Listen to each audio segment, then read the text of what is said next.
قطب مینار ایک لمبا مینار ہے جو سرخ اینٹوں سے تعمیر کیا گیا ہے۔ اس کے اندر 379 سیڑھیاں ہیں۔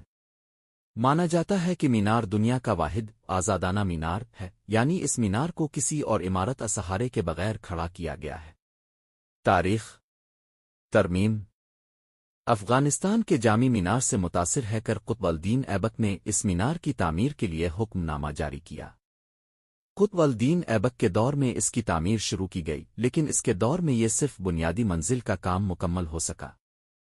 ایبک کے جانشین التتمش نے اس کے مزید 3 منازل تعمیر کروائے۔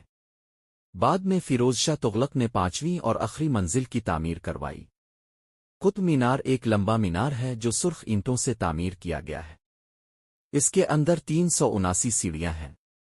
مانا جاتا ہے کہ مینار دنیا کا واحد آزادانہ مینار ہے، یعنی اس مینار کو کسی اور عمارت سہارے کے بغیر کھڑا کیا گیا ہے۔